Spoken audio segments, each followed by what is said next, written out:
ಜೈ ಶ್ರೀರಾಮ್. ಅವ್ವ ಮಗಳ ಚಾನಲ್ಗೆ ಸುಸ್ವಾಗತ. ನಾನು ಮಮತಾ.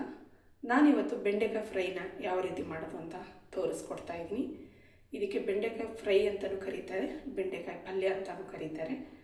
ಡಾಬಾಗಳಲ್ಲಿ ಯಾವ ರೀತಿ ಮಾಡ್ತಾರೆ ಅದೇ ರೀತಿಯಲ್ಲಿ ಇಲ್ಲಿ ಬೆಂಡೆಕಾಯಿ ಫ್ರೈನ ಮಾಡಿ ತೋರಿಸ್ತಾ ಇದ್ದೀನಿ. ಬನ್ನಿ, ಅದಕ್ಕೆ ಏನೆಲ್ಲ ಸಾಮಗ್ರಿಗಳು ಬೇಕು ಅಂತ ನೋಡ್ಕೊಂಬರೋಣ.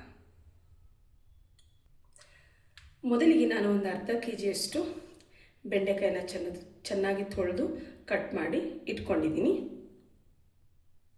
ಹಾಗೆ ಒಂದು ಅರ್ಧ ಟೀ ಸ್ಪೂನಷ್ಟು ಸಾಸಿವೆ, ಅರ್ಧ ಟೀ ಸ್ಪೂನ್ ಜೀರಿಗೆ, 1.5 ಟೇಬಲ್ ಸ್ಪೂನ್ ಎಣ್ಣೆ, ಸ್ವಲ್ಪ ಕರಿಬೇವು, ಹಾಗೆ ಒಂದೆರಡು ಚಿಕ್ಕ ಟೊಮೊಟೊನ ಚಿಕ್ಕದಾಗಿ ಕಟ್ ಮಾಡಿ ಇಟ್ಕೊಂಡಿದ್ದೀನಿ.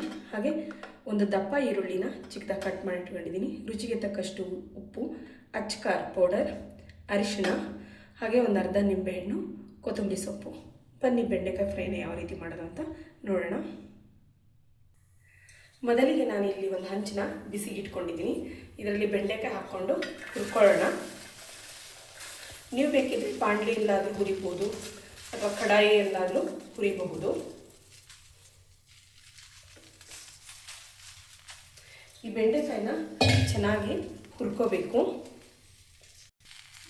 ಈ ಬೆಂಡೆಕಾಯಿ ಚೆನ್ನಾಗಿ ಮಿಕ್ಸ್ ಮಾಡ್ತಾ ಹುರಿಬೇಕು, ಚೆನ್ನಾಗಿ ಹುರಿಬೇಕು. ಇದು ಬೆಂಡೆಕಾಯಿ ಅಲ್ಲಿವರೆಗೂ ಸುಮಾರು ಅಂದರೆ ಉರಿನ ಜೋರಾಗೇ ಇಟ್ಕೊಳ್ಳಿ.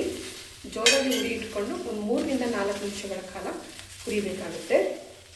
ಬೆಂಡೆಕಾಯಿ ಚೆನ್ನಾಗಿ ಹುರಿಬೇಕು, ಆಗಲೇ ಪಲ್ಯ ಚೆನ್ನಾಗಿ ಬರುತ್ತೆ. ನೋಡಿ, ಬೆಂಡೆಕಾಯಿ ಇವಾಗ ಹುರಿದಿದೆ. ಈ ಟೈಮಲ್ಲಿ ಸ್ವಲ್ಪ ಎಣ್ಣೆನ ಸೇರಿಸೋಣ. ಎಣ್ಣೆ ಸೇರಿಸ್ಬಿಟ್ಟು ಮತ್ತೆ 1 ನಿಮಿಷಗಳ ಕಾಲ ಸ್ವಲ್ಪ ಹುರ್ಕೊಳ್ಳೋಣ.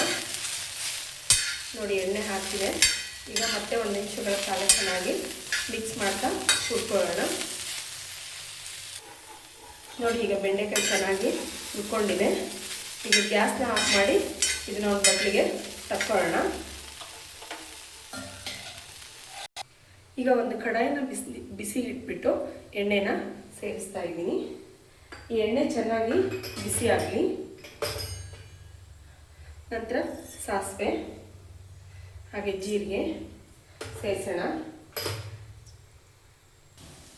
ಸಾಸಿವೆ ಜೀರಿಗೆ ಚಟ್ಪಟ ಆದ ನಂತರ ಈರುಳ್ಳಿನ ಸೇರಿಸ್ತಾ ಇದ್ದೀನಿ. ಈರುಳ್ಳಿನ ಸೇರಿಸಿ ಚೆನ್ನಾಗಿ ಮಿಕ್ಸ್ ಮಾಡೋಣ. ಹಾಗೆ ಕರಿಬೇವನ್ನು ಸೇರಿಸ್ತಾ ಇದ್ದೀನಿ. ಇದೆಲ್ಲ ಸೇರಿಸಿ ಚೆನ್ನಾಗಿ ಮಿಕ್ಸ್ ಮಾಡೋಣ. ಈರುಳ್ಳಿ ಸ್ವಲ್ಪ ಸಾಫ್ಟಾಗಿ ಬೆಂದ್ಕೊಬೇಕು, ಸ್ವಲ್ಪ ಕಲರ್ ಚೇಂಜ್ ಆಗಬೇಕು. ಹಾಗೆ ಈರುಳ್ಳಿ ಬೇಗ ಬೇಯಲಿಕ್ಕೂ ಆಗುತ್ತೆ.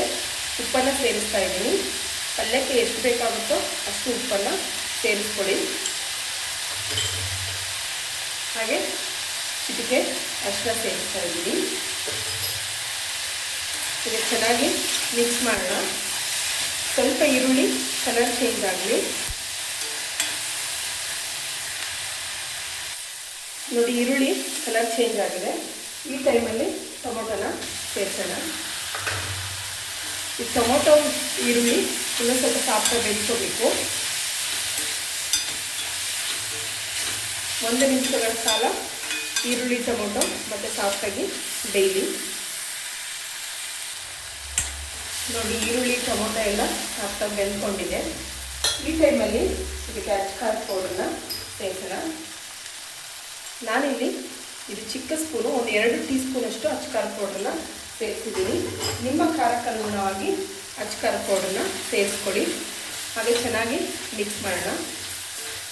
ನಂತರ ಹುರಿದಿಟ್ಕೊಂಡಿರ್ತಕ್ಕಂಥ ಬೆಂಡೆಕಾಯಿನ ಸೇರಿಸ್ತಾ ಇದ್ದೀನಿ.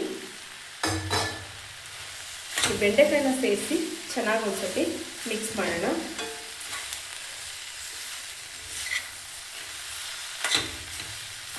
ಉರಿನ ಮೀಡಿಯಂ ಫ್ಲೇಮ್ಗಿಂತ ಕಡಿಮೆ ಇಟ್ಕೊಳ್ಳಿ.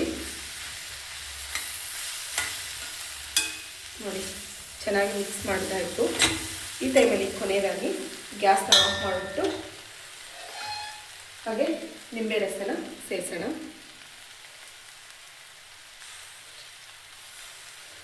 ಬೆಂಡೆಕಾಯಿ ಆರೋಗ್ಯಕ್ಕೆ ತುಂಬ ಒಳ್ಳೆಯದು. ಹಾಗೆ ಈ ಬೆಂಡೆಕಾಯಿ ಫ್ರೈ ತುಂಬ ಚೆನ್ನಾಗಿರುತ್ತೆ ಕೂಡ.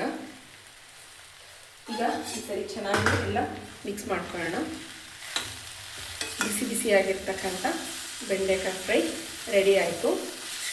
ಇದು ರೊಟ್ಟಿ, ಅನ್ನ, ಚಪಾತಿ, ಅನ್ನಕ್ಕೆ ಸೈಡ್ ಡಿಶ್ ಆಗಿ ಬಳಸ್ಕೋಬಹುದು. ತುಂಬ ಟೇಸ್ಟಿಯಾಗಿರುತ್ತೆ. ಹಾಗೆ ಕೂಡ ತಿನ್ಕೋಬಹುದು. ನೋಡಿ ಎಷ್ಟು ರುಚಿಯಾಗಿದೆ, ಹಾಗೆ ಘಮನೂ ಕೂಡ ಹಾಗೆ ಬರ್ತಾ ಇದೆ. ಬೆಂಡೆಕಾಯಿ ಫ್ರೈ ರೆಡಿ ಆಯಿತು. ನೋಡಿ ಎಷ್ಟು ಚೆನ್ನಾಗಿದೆ. ಬನ್ನಿ ಟೇಸ್ಟ್ ಯಾವ ರೀತಿ ಇದೆ ಅಂತ ನೋಡೋಣ. ನೋಡಿ ಡಾಬಾ ಸ್ಟೈಲಲ್ಲೇ ಬೆಂಡೆಕಾಯಿ ಪಲ್ಯ, ಬೆಂಡೆಕಾಯಿ ಫ್ರೈ ರೆಡಿಯಾಗಿದೆ. ನೋಡಿ ಎಷ್ಟು ಚೆನ್ನಾಗಿ ಕಾಣಿಸ್ತಾ ಇದೆ. ಬನ್ನಿ ಟೇಸ್ಟ್ ಯಾವ ರೀತಿ ಇದೆ ಅಂತ ನೋಡೋಣ. ನೋಡಿ ಬೆಂಡೆಕಾಯಿ ಫ್ರೈ ಎಷ್ಟು ಚೆನ್ನಾಗಿದೆ. ನೋಡಿ ಬಿಸಿ ಬಿಸಿಯಾಗಿರ್ತಕ್ಕಂಥ ಬೆಂಡೆಕಾಯಿ ಫ್ರೈ ರೆಡಿಯಾಗಿದೆ. ಬನ್ನಿ ಟೇಸ್ಟ್ ಯಾವ ರೀತಿ ಇದೆ ಅಂತ ನೋಡೋಣ.